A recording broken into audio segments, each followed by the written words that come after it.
to say, when I started the company 26 years ago, it was mainly about what consumers, customers, the demand side equation were interested in.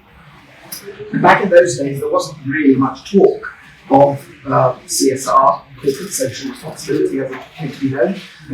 And we went through that wave, which then turned into ESG.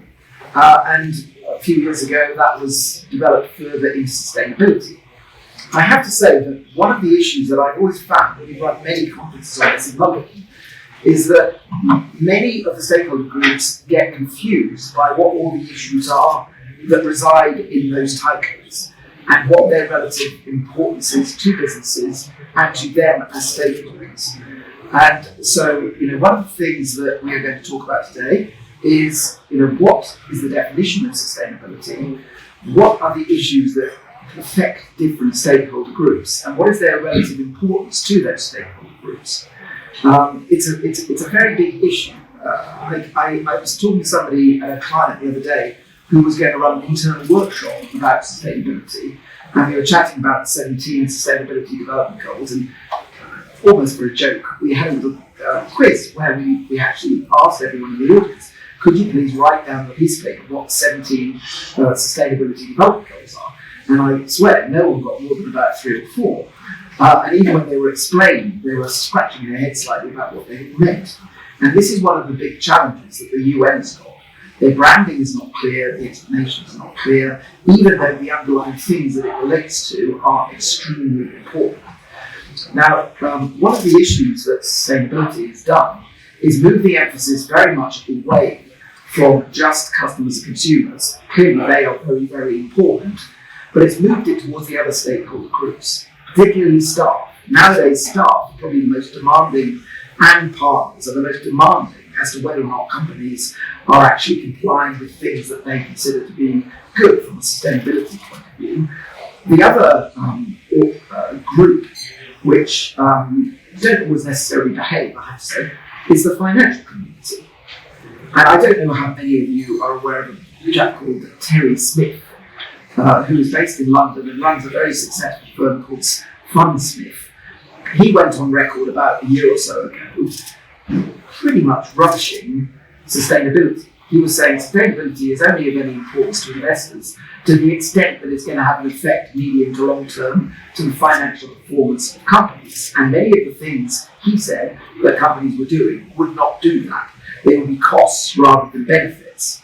And he had a very major public run-in with the senior management at Unilever in particular, which is a very good company at maintaining sustainability development goals. Paul Polman is held up as one of the greats of the sustainability movement. Well, Terry Smith was really quite rude about what he'd done and said, he's ruining Unilever by going off down that road. And I don't know whether any of you have read the paper in the last day or so about a guy called Kirk, who weirdly is head of responsible investment at HSBC Asset Management, who went to an industry conference this week and was joking basically about sustainability, more or less saying sustainability is very important. I don't deny that issues are happening to the environment. Nobody denies the science. But what I am questioning is whether or not this really makes a great difference to investors. Because humanity is very imaginative and they can get around these problems. Isn't a lot of fuss being made about something which companies will overcome? Now, obviously, that's a very unwelcome message.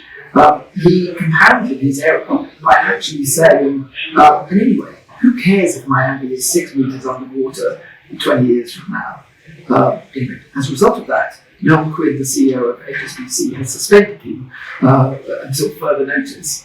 But although he was a bit of an idiot, frankly, to say that kind of thing, it does raise a question, which is the friction or strains and stresses between the different stakeholder groups and their relative significance placed on the different sustainability development goals, what you should invest in them, what you should do, how they should work. And I think it's fair to say that sustainability has gone from being nothing much when I started brand finance to being probably the central role of brand managers, and dare I say it, of managers, of company managers. It's not just a brand management issue.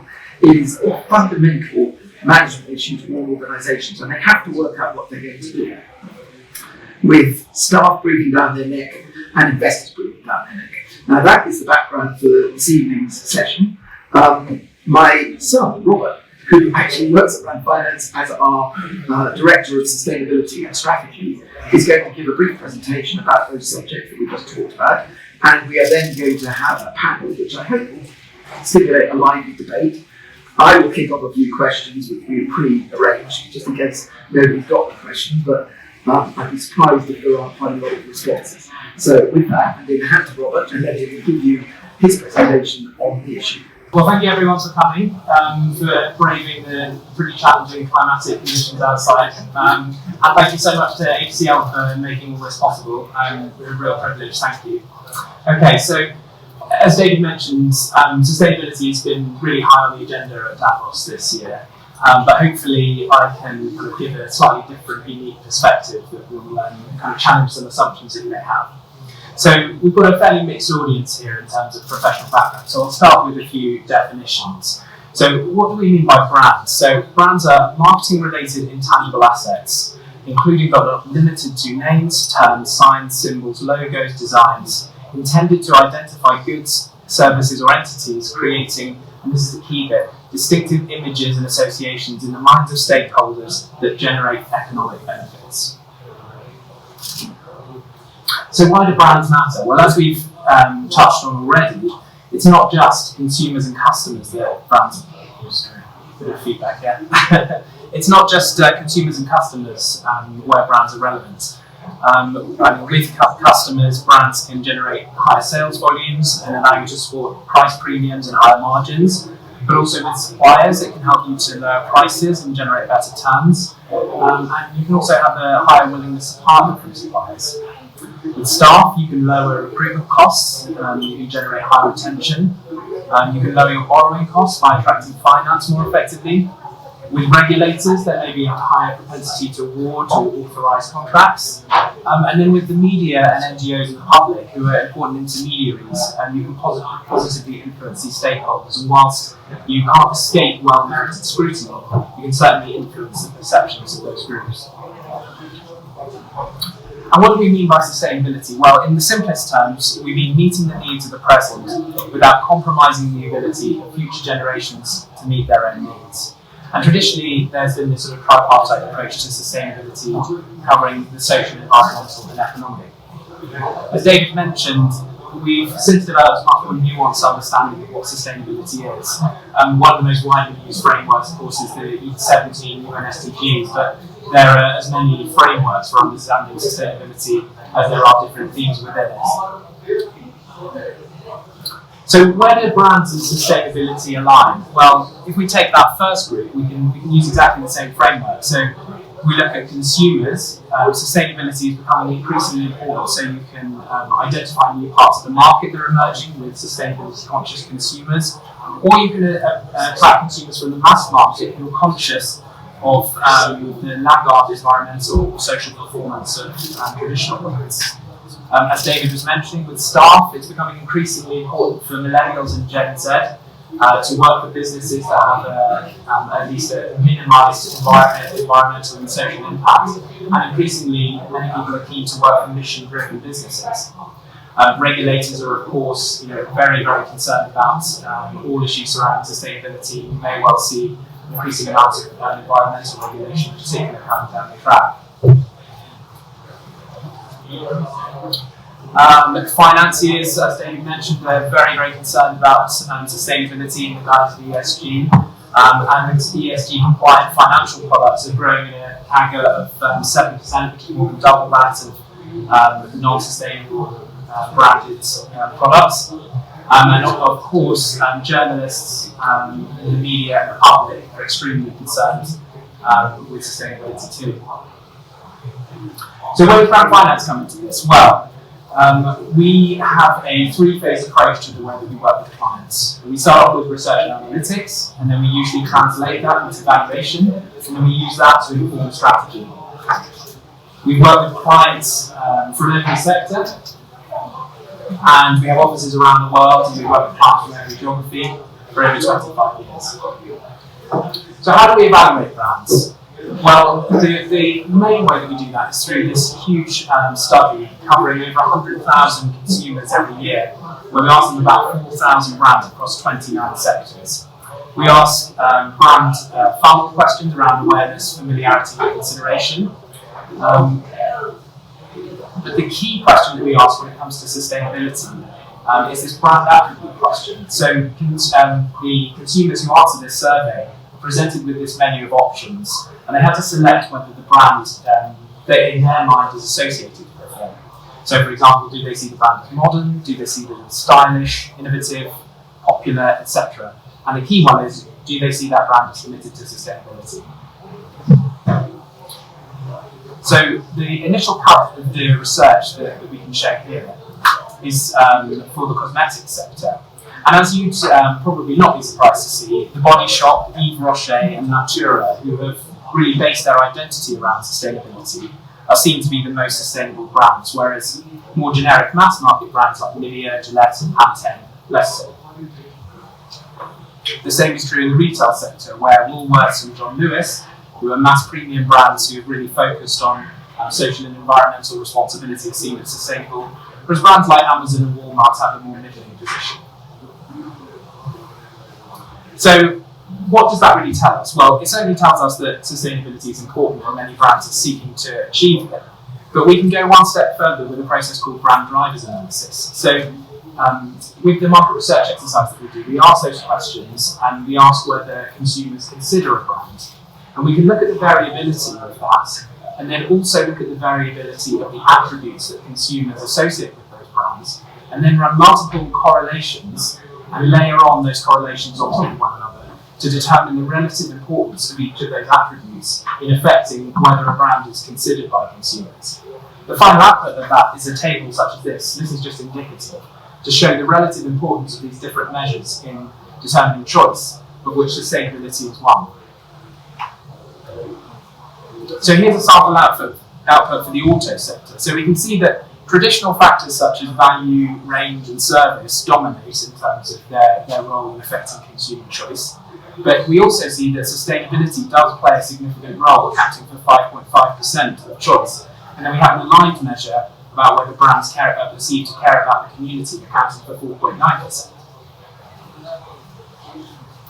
Auto is actually one of the highest scoring sectors based on our initial research. You can see tech there has a relatively low driver percentage, which may not surprise you. I personally was slightly surprised that food was so low, but bear in mind that this is across all market segments and is international. I'm not showing it here because we're still refining the data, but I did a few initial cuts on the data, and it's clear that in more developed markets, these percentages are higher. And so what that suggests maybe is that there are other markets that are sort of moving in the same direction, but they're not quite at that position yet. I think what's interesting also to consider is that there are different sections of the market where the driving percentage is higher. And in a world where food prices are rising and consumers are increasingly under economic strain, whether sustainability's position in the minds of consumers may be affected. But we can take things one step further still. So brand finance is best known for valuing brands. We do that conceptually by saying, if you didn't own your brand and you had to pay a royalty on the revenues in order to do so, what would you have to pay? So we assess the strength of the brand, choose the royalty rate, apply that to the revenues, and that gives you your brand value. And we can use a similar methodology to put a value on sustainability perceptions for brands. So we say, what is the driver score for sustainability in that sector? We then apply that to the royalty rate. We then look at how sustainable that brand is perceived to be by consumers, apply that to the revenues, and then from that we derive the sustainability value. And looking at it from this perspective, from the value perspective, we actually see a bit of a turnaround in the results. So you see the Body Shop over there, despite being one of the most sustainably perceived brands, is deriving a relatively limited amount of value from sustainability perceptions, whereas Nivea, a kind of general mass market brand, is deriving $188 million worth of sustainability perception value. And the key reason for that is because Nivea is just simply a much larger brand. It has a larger stream of revenues attached to those perceptions. But the real takeaway point here is that it's not just brands that are differentiated on sustainability, where sustainability is a key economic driver. Even for these large mass market brands that may not necessarily be seen to identify with sustainability, there is a huge amount of value tied up in the perception of sustainability among consumers. I just had a quick question. Sure. Previous slide, you had a percentage. What was that percentage? In the middle of the red. Here. Yes. That's the royalty rate for the brands. So in each sector, there's typically a range of established royalty rates that would be charged for the licensing for brands. Okay.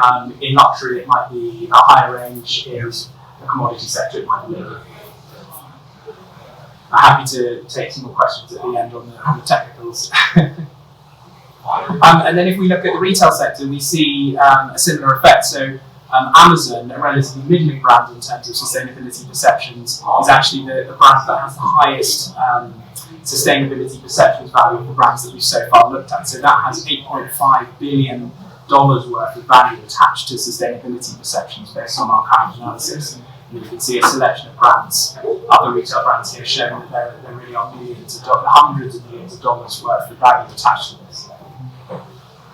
And even in sectors that we might regard as sort of laggards in terms of their sustainability performance, there are millions worth of dollars of value attached to sustainability perceptions. This is probably small fry in the context of these businesses, but on the margin, it's having an impact. So as I said, we're looking really at the first parts of this data, but our intention is to create a sustainability index to value brands across all sectors, and also go beyond consumer perceptions to look at different stakeholder audiences like staff and employees. So if you're interested in knowing more about that and discussing maybe shaping the research, then do let me know at the end. So the benefits of looking into this for marketeers are more intelligence on content themes, understanding consumer archetypes, maximising your marketing mix, providing evidence for budget sign-off with the C-suite, avoiding greenwash. For the C-suite itself, can help you identify growth and profit opportunities, as we were saying at the beginning, access finance more effectively, attract talent, ROI evaluation, the quantification really can help with that, and also address reputational risk where there's a mismatch between sustainability perceptions and your actual performance. And then to conclude, I'd just like to leave you with this quote from Sir David Attenborough, who said recently that saving our planet is now a communications challenge, because really in this conversation, as important as sustainability perceptions are, the material reality of sustainability is the most important thing. And our aspiration is that by communicating the financial value of these sustainability perceptions, there will be a real sort of incentive for brands and businesses to act. So, I don't know whether I'm on. The next stage is 4 chairs on the front, and Guy Grainger from JLL, the head of sustainability and ESG, and Jill Kouri will join Rob and myself to talk about those issues. I'm going to kick off with a question, and then somebody else. Unless anybody from the audience would like to kick off with the first question. I'll give it a shot. Go on. One of the slides you had HR as a retail based on brand. Based on the company's brand, there is a higher retention. That was one of the slides, right? Yeah, that's right. Yeah. Do you mean staff retention? Yes. Yes. What is your opinion post-COVID? In relation to sustainability? Yes. Interesting one. I mean, I think COVID has probably given a lot of people more time to think about what their life is about. A lot of people have spent more time at home and they've had time to consider what matters to them in life. So although I don't have any data, my expectation would be that actually it's probably risen higher up people's agenda as they've had that time to consider what their priorities really are. And return to work policy also affected that. Oh, definitely. And I mean, there's sort of a bit of a synergy there where enabling people to work more flexibly can help with equity, and it can also help with carbon emissions if you're traveling less. So. And one of the slides you had to the extreme left, tech industry at 0.9 and oil and gas at 1.2. What about Apple and Aramco?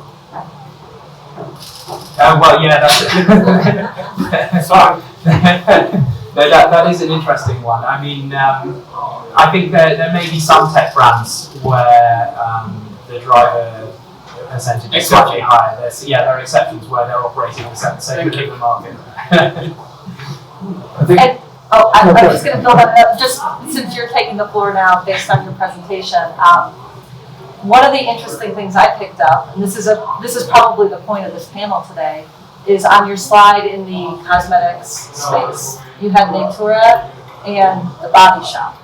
And in some of the research I was doing for this panel, they were middle and at the low end of the spectrum on your slide. However, Natura owns the Body Shop. They became a B Corp. And I think last year, they were one of the most profitable companies in the entire sector.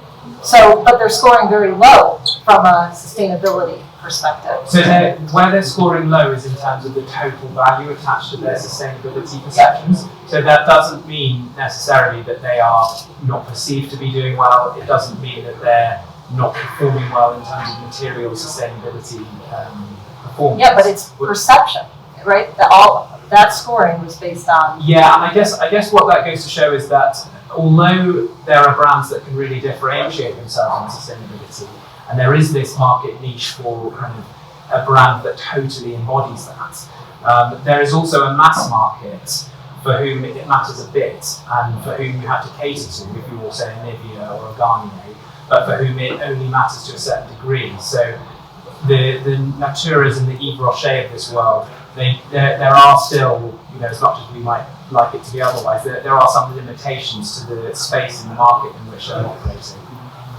So I'm going to ask a question now, and this is for Jill and Guy, because obviously you are the ones working in the big organisations where you see day-to-day stakeholder reactions to this. I made the comment that some financial people have not entirely bought into this, and that some staff want to go to extremes. I'm really interested to know your perception of how different stakeholders are reacting, and how much it's changing, how rapidly it's changing. You want to start? Go on, I'll start. And I think it goes back to the first question a little bit.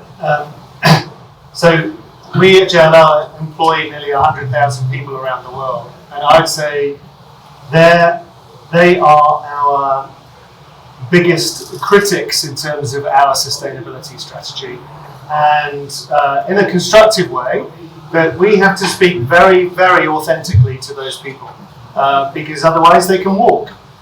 This is a world where there is a lot of opportunity out there. And this isn't just about, where there's a lot of focus on recruiting young people. Of course, it's like a prerequisite, actually, that you have to have a strong sustainability strategy for Gen Z, not even millennials, but for Gen Z. But actually to retain people as well.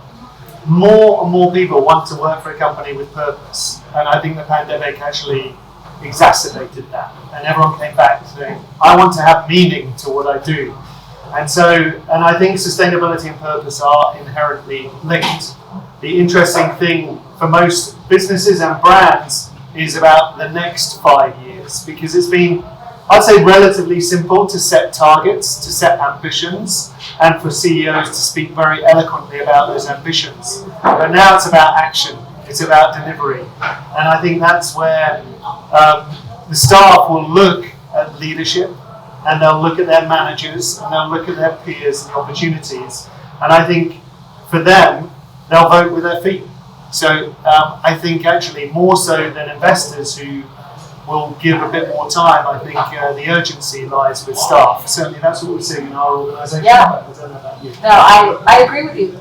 It's certainly very, very important to our existing employee population, and it's a huge question on people's minds as we're planning on hiring probably 40,000 people in the next 12 months, and we're focused on the 21 to 25-year-old age range. This is a care about. It's not a soft topic. But I'll also say that, I've only been at HCL for about 10 and a half months now. I've been out talking to a lot of clients. I've had clients come to me who don't understand what we're doing in India, and we'll talk about that later. We've got an amazing foundation that's doing great CSR work, and they will say to me, oh, you're the new CMO? I just want to tell you up front, we only work with companies that are investing in communities that they work and live in, so I hope you've got a good story for me. Well, they didn't know about what we were doing in India and what we're going to be doing as we launch some new programming in the US and Europe, because we've been kind of quiet about it. And that's another point of this topic, like how loud do you shout from the rooftops what you're doing and not be tone deaf and come across as being too overly promotional and turn it into a PR effort. So I think it's all about employees, prospective employees, and as far as we're finding, this is a client expectation. And I know the two of you just arrived. Guy's been in a number of sessions. I've been in a number of sessions. This is an ongoing debate, David. Is this a soft topic with the potential for a recession? Is this going to fall to the bottom of the list? Everyone is voting very squarely no. This is in the top 3, 4, 5 care about lists, and it will continue to remain. I think that the thing that I'm really interested in is there are quite a lot of different sustainability development goals. We have actually done 1 or 2 projects for companies where they're trying to make sense of which should they prioritize. For example, we did a project last year for a whiskey company where they were looking at good jobs, protecting the environment because they take peat to make whiskey, which is not good, and also they use a lot of water. And water was a very high issue on their agenda. But what it points to is how do you identify which sustainability issues should be prioritised, and how do you protect against the accusations of greenwashing or issue washing, as you might say. And one of those issues is very much in my mind at the moment in relation to oil and gas, because we've done a lot of work with oil and gas over the years, and about 6 months ago there was a sort of bidding war between the oil companies about which one of them was being more environmentally aware than the next one. And BP came out and talked about the carbon neutrality of their fields, and then Shell came out and said the same thing with glass knobs on, and then another one came out, and they were all sort of bidding over each other to say how much better they were than the next. So the question is, well, how do you decide what are the issues? I know you're doing the entrepreneurship, and how do you maintain it so you don't get accused of just cynically exploiting the issue?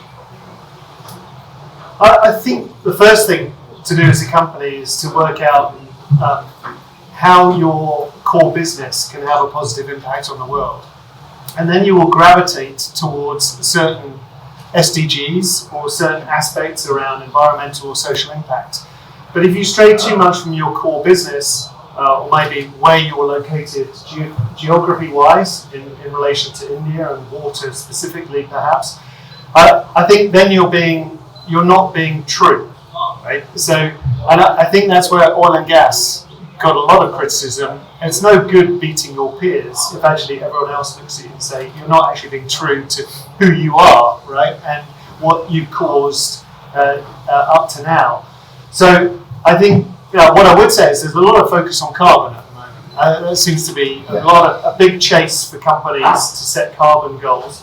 But carbon is only one aspect of it. And here there's been a lot of talk about nature-based solutions and about how businesses are actually dependent on nature. And the more we front up to that and actually support nature, the more resilient our businesses will become.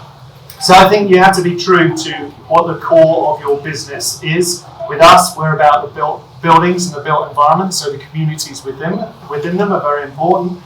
But so is water and resources in terms of the amount of cement and steel that actually impacts the environment. These are very important to us. So I think you have to stay true and core to what your business activity is and identify the goals there. Yeah. So yes, we are an Indian headquartered company. We've got 150,000 people based in India, 50,000 based across Europe, other parts of Asia, and the US. And our foundation started with 3 main pillars: a focus on environment, and our chairperson is very much talking about nature. In our press conference earlier about our Aquapreneur initiative, that topic actually was front and center. We were with Deloitte CEO as well. So environment is big. It's a huge pressing issue in India. So staying true to the core of where the majority on freshwater conservation was born out of the existing platform that we've demonstrated a commitment to over the last 5 years. I think Guy is exactly right. When a brand comes out with something that is inauthentic or seems a bit off from their core business, it's not going to resonate with consumers, it's not going to resonate with stakeholders. So I have continued to say that we need to stay authentic to who we are. And as we build out our US and European CSR efforts, we're going to adopt those same 3 pillars, but they mean different things in Europe and the US. And probably food insecurity, which actually cuts across environment, healthcare, and education, is going to be one of the big topics that we'll focus on and embrace. But again, it all knits together, and it's tied nicely back to the foundation on which this company was built. So on that subject, I think we're supposed to finish at 5:30. So one of the key questions for me, I mean, we're here with HCL, you're a technology company. The interesting question is, how can technology address these issues better across society? I mean, what is the role for technology in doing?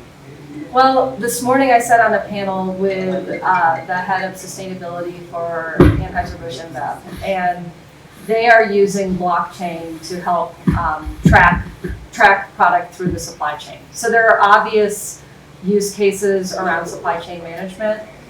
We've also worked on, you talked about automotive in your presentation.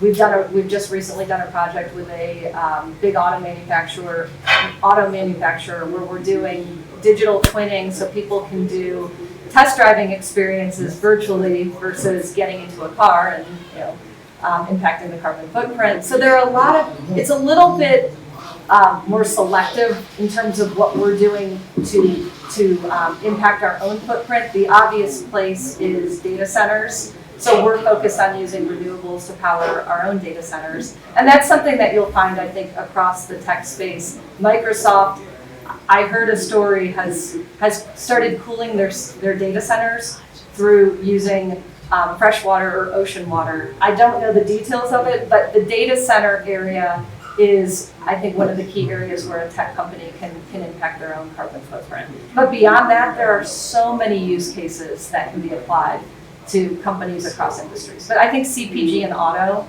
are 2 really prominent examples. Yeah, I think technology, we need technology to help us go faster. But we can't look at technology as the solution, because actually it's how we as people engage with technology which is going to get us there. And we're underestimating how much behavioural change is needed to get us on this journey, whether it's within organisations or it's just how we engage with technology to have less impact on the environment and to improve the social value out there. So I genuinely believe that for every new technology that's comes, there's exponential change of behaviour that's needed to embrace that technology. So is there anybody else in the audience who wants to ask a question as a result of that? I had one question. What do you think are the top drivers for that sustainability perception? So you mentioned Nivea versus other. So apart from a mass market, what would contribute to a higher sustainability perception? Do you mean which aspects of sustainability? Yes. Well, as we've been discussing, I think that probably varies from sector to sector. So I think in the cosmetic sector, I think it won't necessarily be things like climate. It will be more to do with environmental factors and the sourcing of the ingredients, things like that. Maybe the way that the labour force is treated, and that will vary from one sector to another. So I think that's probably the key thing, is just reinforcing that point that sustainability isn't a monolith, and you have to know your industry and know what matters in that specific context. Yeah, I'd agree. I think it's it's environmental and social. If you look at the key themes that business and government are worried about here, it is climate change, but it is also social inequality. And I think that for businesses to represent themselves as responsible capitalists, there needs to be a real expression of how they're doing that. And so it's not just about driving the profits downstream to employees and shareholders, it's also about demonstrating their full impact on the earth. And but to do it at scale. So I think this is an interesting dynamic that this team have brought together. It's great to do very, very small sustainability things, but it won't have the same value unless you do it at more scale. So I think that's really a really important factor that comes out. So did you want me to wind it up now? Sure. What do you want? Further questions? No, it's up to you. I'm happy to carry on. No. Okay, well, let me wind it up then. One of the brands that Rob put on the slide there was Body Shop, and I don't know whether many of you know about Body Shop, but it was set up by Anita Roddick. And Anita Roddick actually set it up in a little shop in Brighton, where she started selling organic products. And you know, the main colour is green.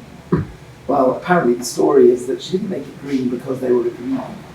She made it green because the back wall of her shop was damp and was always going mouldy. So in the end, she painted the thing green. Just happily and coincidentally, it turned out that green was a good colour.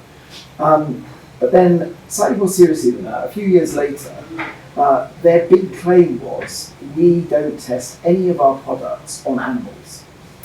And that went round and round, and they were very highly regarded for it. And then it came out into the open that actually they didn't test any of their products on animals, but their ingredient suppliers did. So they were doing very nasty tests on beagles, you know, putting detergent into their eyes and doing all manner of different things. And for quite a while, there was a very serious hit to the Body Shop for being total hypocrites. And I remember L'Oreal bought them and then fairly rapidly resold them because I think they decided they were a bit of a hollow promise. And now they're owned by Natura. I assume Natura is trying to turn them round into their original promise.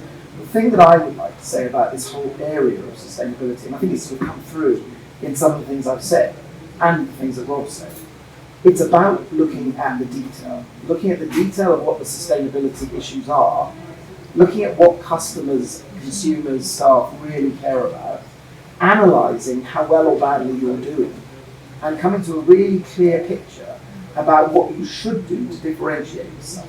Now you could say, well, that's a statement of the bleeding obvious. People should do that. It's amazing how many people don't. They are just adopting the, oh yeah, we're sustainable mantra. And there's an awful lot, I think, of weak thinking within companies. And to a large extent, they create a hostage to fortune for their own brands. And so it is a big issue, but I still don't think at the moment companies are putting enough thought into the thing you said, which is being genuine, thinking it through, understanding what works.